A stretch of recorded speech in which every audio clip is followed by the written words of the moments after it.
Hi everyone, no live video today I'm afraid, just a regular old pre-recorded one, but anyway, here we go. There's a boy in the girls' bathroom, chapter 9. Bradley Chalkers, what are you doing out of class? It was a teacher. Bradley didn't know her, but it seemed as though every teacher in the school knew him. I got a hall pass, he told her. Let me see it. He showed it to her. Mrs. Ebel gave it to me. Go ask her if you don't believe me. Where are you going? Library, he said, to get a book. Okay, but make sure you go straight to the library. No detours, Bradley. He had lied. He wasn't even allowed to check books out of the library. The door to the counsellor's office was open, so he walked right in. I'm here, he announced. What do you want? Carla smiled warmly at him. Hello, Bradley, she said. I'm Carla Davis. It's a pleasure to see you today. She held out her hand. I've been looking forward to meeting you. He was amazed by how young and pretty she was. He'd been expecting some ugly old hag. She had sky blue eyes and soft blonde hair. She wore a white shirt covered with different coloured squiggly lines, like some kid had scribbled on it. But as he stared at the shirt, he realised it was made to look that way on purpose. Aren't you going to shake my hand? She asked. Nah, you're too ugly. He walked past her and sat down at the round table. She sat across from him. I appreciate your coming to see me, she said. I had to come. Mrs. Ebel made me. For whatever reason, I'm glad you came. I meant to go to the library, he explained. I came here by accident. Oh, I don't believe in accidents, said Carla. You don't believe in accidents? That was the craziest thing Bradley had ever heard. She shook her head. What about when you spill your milk? Do you like milk? Asked Carla. No, I hate it. So maybe you spill it on purpose, she said. You just think it's an accident. She smiled. He stared angrily down at the table. He felt like he'd been tricked. I don't drink milk, he said. I drink coffee. He glanced around the room. It was full of all kinds of interesting-looking objects. This place is a mess, he said. I know, Carla admitted. I like messy rooms. Clean rooms are boring and depressing. They remind me of hospitals.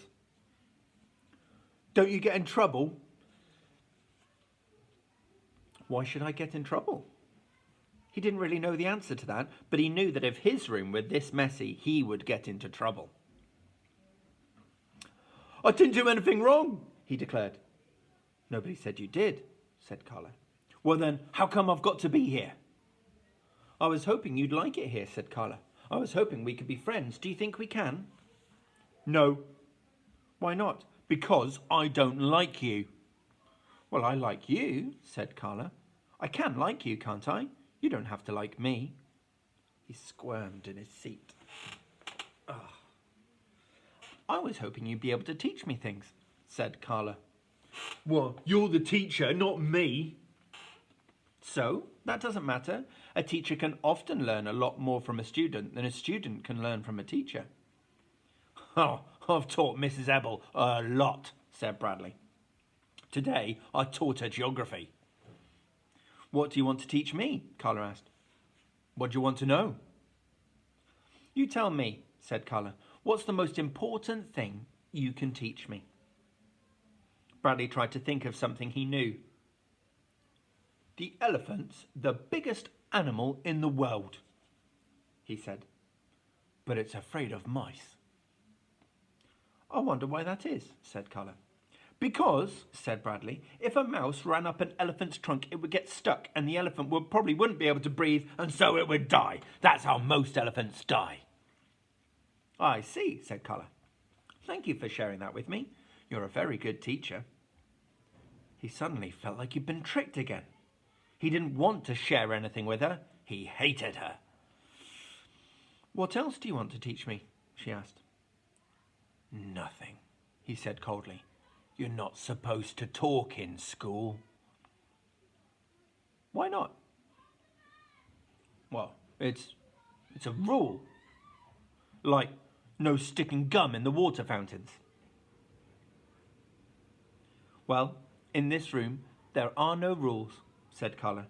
In here, everyone thinks for themselves. No one tells you what to do. You mean I can stick gum in the water fountain? You could, except I don't have a water fountain. Can I break something? He said. Certainly. He looked around the room for something to break, and then he caught himself just in time. It was another trick.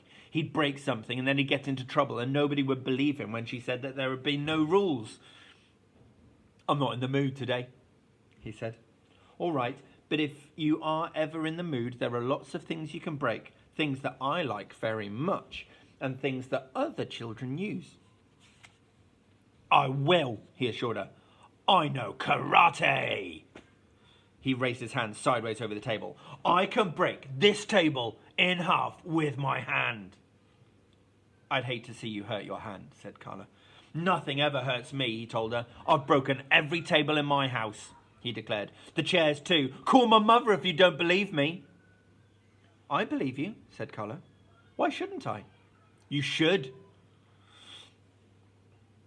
She did too. For the rest of the meeting, no matter what he told her, she believed him. When he told her that his parents only fed him dog food, she asked how it tasted. Delicious, he said, meaty and sweet. I've always wanted to try it, said Carla. When he told her that the president had called him on the phone last night, she asked what they had talked about. Hats, he answered right away. Hats? What did you say about hats? I asked him why he didn't wear a hat like Abraham Lincoln. And what did he say? Bradley thought about it for a moment. I can't tell you. It's top secret. Near the end of the session, Carla gave him a piece of construction paper and asked him if he wanted to draw a picture.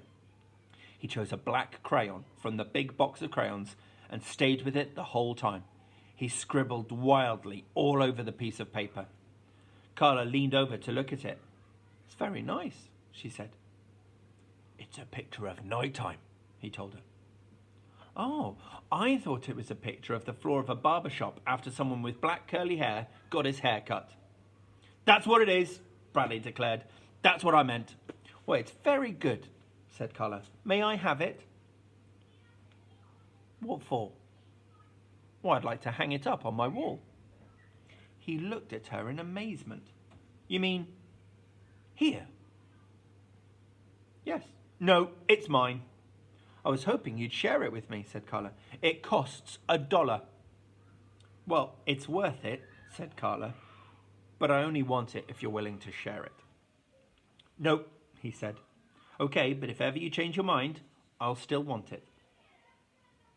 You could make me give it to you, he suggested. No, I can't. Sure you can. Teachers make kids do things all the time. Carla shook her head. It was time for him to return to class. I've enjoyed your visit very much, said Carla. Thank you for sharing so much with me. She held out her hand.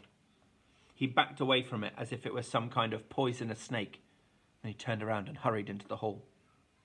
When he got back to Mrs. Ebble's class, he crumpled his picture into a ball and dropped it in the waste paper basket next to her desk. And that is where we're going to stop for today. I hope you're still enjoying There's a Boy in the Girls' Bathroom, and I will see you again at 2 o'clock for a little bit more. Goodbye.